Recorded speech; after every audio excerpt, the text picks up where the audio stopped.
ये कहानी है माइकल की, जिसकी उम्र है 15 साल, लेकिन उसे 36 साल की एक औरत से प्यार हो जाता है, जिसके बाद उसकी पूरी ज़िंदगी ही बदल जाती है और वो पूरी ज़िंदगी भर उसी की ही याद में खोया रहता है। तो कहानी शुरू होती है और हम माइकल को देखते हैं। माइकल अपने सामने एक ट्रेन को जाते हुए देखता है और इसी के साथ ये कहानी फ्लैशबैक में चली जाती है। हम 15 साल के माइकल को देखते हैं, जो कि अपने स्कूल से घर जा रहा था, पर तभी उसकी तबीयत खराब होने लगती है। वो जैसे ही आगे जाता है उसकी तबीयत और भी ज़्यादा खराब होने लगती है और उसे उल्टियाँ भी आ जाती है। और फिर तभी उसके पास हैना नाम की औरत आती है और उसकी मदद करती है। तभी माइकल रोने लगता है तो हैना उसे गले लगाकर कहती है कि चिंता मत करो, तुम्हारी जो भी समस्या है वो जल्द से जल्द ठीक हो जाएगी।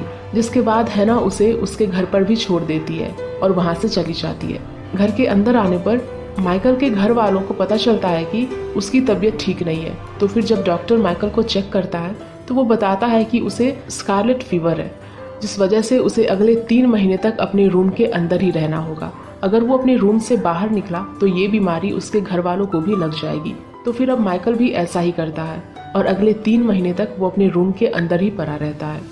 और फिर जब वो ठीक हो जाता है तो सबसे पहले वो हैना के लिए एक बुके खरीद कर उसके घर पहुंच जाता है ताकि वो उसका शुक्रिया अदा कर सके।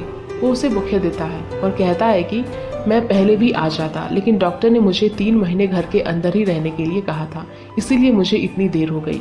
तो हैना कहती है कि कोई बात नहीं। जिसके बाद माइकल उससे पूछता है कि अगर आपको किसी भी काम की ज़रूरत पड़े तो आप मुझे बता सकते हो। तो हैना कहती है कि मैं एक कंडक्टर हूँ, तो तुम चाहो तो मेरे साथ चल सकते हो। और फिर इसी के दौरान माइकल हैना को कपड़े बदलते हुए भी देखता है, जिसे हैना देख लेती है, जिस बात से घबरा कर माइकल वहाँ से भाग जाता है। लेकिन वो कई दिनों तक हैना के घर के आसपास मंडराने लगता है। फिर एक दिन जब वो हैना को कोयला लाते हुए देखता है तो वो भी उसके पास चला जाता है और पूछता है कि क्या मैं आपकी मदद कर सकता हूँ। तो हैना कहती है कि ठीक है, नीचे और भी कोयले हैं, तुम उसे लेकर आओ। और फिर इसी के चलते माइकल की हालत काफ़ी ख़राब हो जाती है, जिसे देखकर हैना उसके ऊपर काफ़ी हंसती है।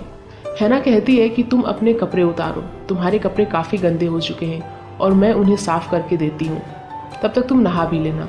और फिर जब वो माइकल के लिए टॉवेल लेकर आती है तो हमें पता चलता है कि हैना ने भी अपने कपड़े उतार दिए हैं। वो उसकी पीठ पर किस करने लगती है और कहती है कि तुम यही चाहते थे ना। जिस बात को सुनकर माइकल कंफ्यूज होने लगता है।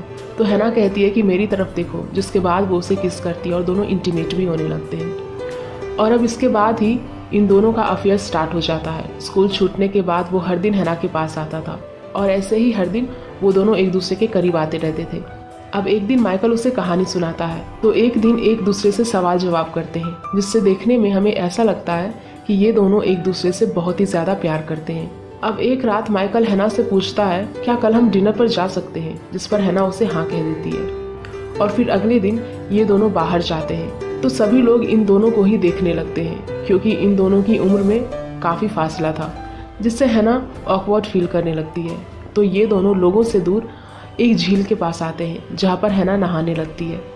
वो माइकल को भी पानी के अंदर आने के लिए कहती है, लेकिन माइकल कहता है कि नहीं, अभी मैं एक कविता लिख रहा हूँ जो कि आपके बारे में है और मैं इसे पढ़कर आपको सुनाऊंगा। अब हम माइकल के कुछ दोस्तों को देखते हैं, जिसमें से एक लड़की उसे पसंद भी करती थी, पर माइकल उसे हर बार इग्नोर कर दिया करता था क्योंकि वो हैना से प्यार करता था। अब एक दिन हैना का प्रमोशन भी हो जाता है, जिसके चलते उसे ये सिटी छोड़नी होगी। माइकल का जब बर्थडे आता है तो वो अपने दोस्तों को छोड़कर हैना के पास आता है, जिससे हैना उस पर काफ़ी गुस्सा होती है कि मेरे चक्कर में तुम अपने दोस्तों को मत छोड़ो। लेकिन माइकल उसे मना लेता है और फिर आखिरी बार ये दोनों इंटीमेट होते हैं। और फिर अगली सुबह हैना माइकल को बताए बगैर ही वहाँ से चली जाती है, क्योंकि उसका प्रमोशन एक दूसरी जगह पर हो चुका था। और फिर जब माइकल उसके घर आता है तो हैना उसे नहीं मिलती। वो काफ़ी दुखी होता है और अकेले ही अपना टाइम बिताने लगता है। वो ज़्यादातर किसी से बातें भी नहीं करता। और फिर देखते ही देखते 8 साल बीत जाते हैं, जहाँ पर माइकल अब 23 साल का हो चुका था और वो LLB की पढ़ाई कर रहा था। अब एक दिन उन सभी स्टूडेंट्स को केस ट्रायल देखने के लिए ले जाया जाता है। दरअसल कुछ महिलाओं के ऊपर ये आरोप लगाया गया था कि उन्होंने यहूदियों के 300 लोगों को चर्च के अंदर जलने के लिए छोड़ दिया। चाहे तो वो उन्हें बचा भी सकते थे, लेकिन उन्होंने ऐसा नहीं किया। इन सभी आरोपियों के अंदर हम हैना को भी देखते हैं, जो खुद भी एक गुनहगार है। उसे देखकर माइकल काफ़ी चौंक जाता है। उसने कभी सोचा नहीं था कि हैना ऐसा भी कर सकती है। वहाँ पर हम एक बच्ची और यहूदी औरत को भी देखते हैं जो उन 300 लोगों में से बच गई थी। उसने एक बुक लिखी थी जिसके अंदर उन्होंने हैना का साफ साफ जिक्र किया था। और अब हैना के बोलने की बारी आती है, जो ये सब कबूल कर लेती है और कहती है कि मुझे पता था कि वो सब लोग मरने वाले हैं। मैं चाहती तो उन सभी को बचा सकती थी, लेकिन मुझे ऐसा करने से रोक लिया गया और चर्च का गेट खोलने नहीं दिया गया। जिसके बाद अदालत उससे पूछती है कि तुमने उस दस्तावेजों पे साइन किए हैं जिसमें इन सभी बातों को मेंशन किया गया है। तो हैना कहती है कि नहीं, मैंने किसी भी दस्तावेज के ऊपर साइन नहीं किया है। तो अदालत कहती है कि ठीक है, हम तुम्हारे अक्षरों को मैच कराएंगे, तो कागज़ लो और उसके ऊपर कुछ लिख कर बताओ ताकि हम तुम्हारे हैंडराइटिंग को पहचान सके। फिर हैना जैसे ही इस बात को सुनती है वो बता देती है कि वो साइन मैंने ही किए थे।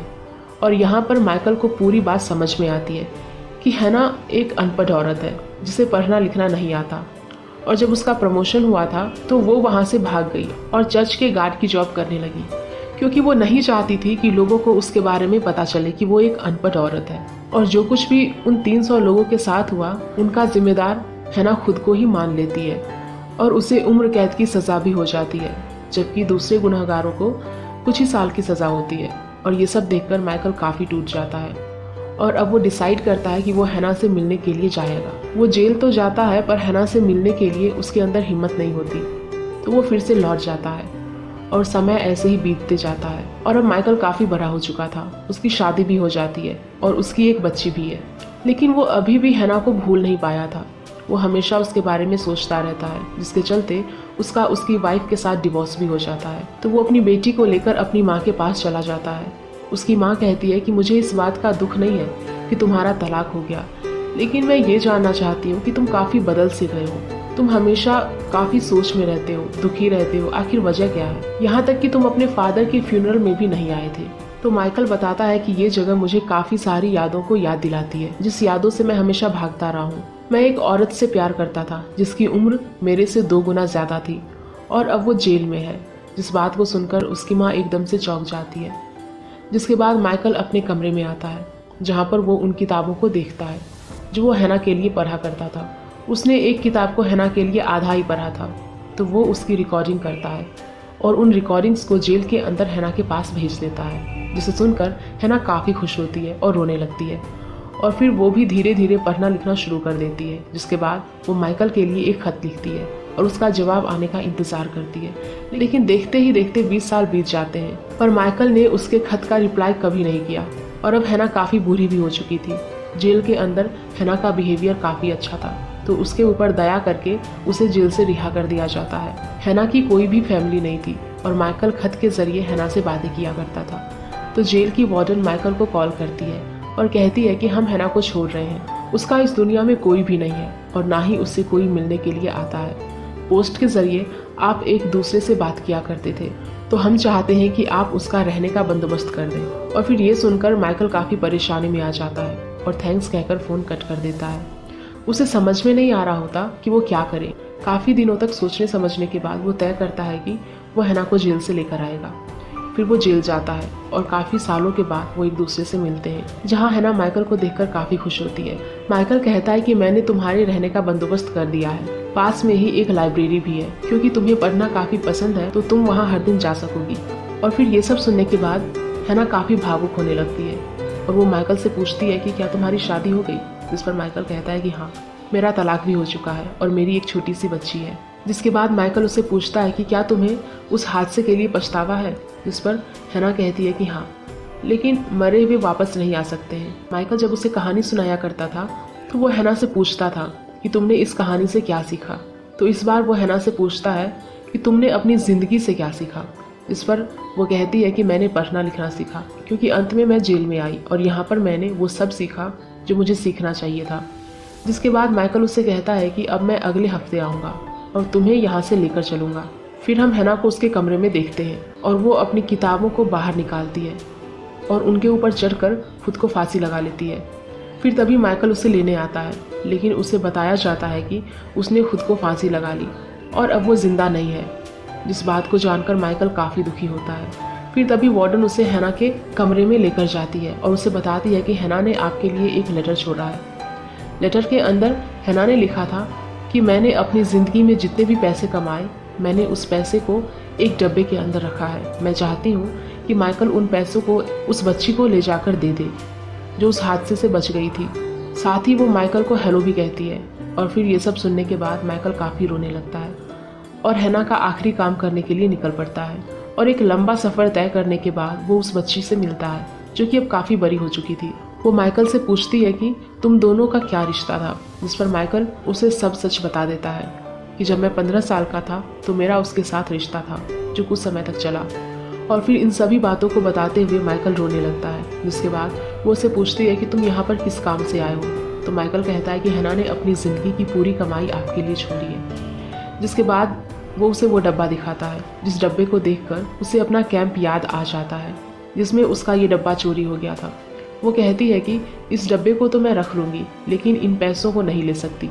तो फिर माइकल उससे पूछता है कि मैं इस पैसों का क्या करूँ, जिस पर वो कहती है कि तुम इसे किसी यहूदी एनजीओ को दान कर दो। तो माइकल कहता है कि ठीक है, लेकिन जाते समय वो उससे पूछता है कि क्या मैं इस पैसों को हैना के नाम से दान कर सकता हूँ, जिस पर वो हाँ कहती है। जिसके बाद माइकल अपनी बेटी से मिलता है और उसे हैना की कब्र पर लेकर आता है और अपनी और हैना की कहानी अपनी बेटी को सुनाने लगता है, जिससे उसकी बेटी मुस्कुराती है। इसी सीन के साथ ये कहानी यहीं पर ख़त्म हो जाती है।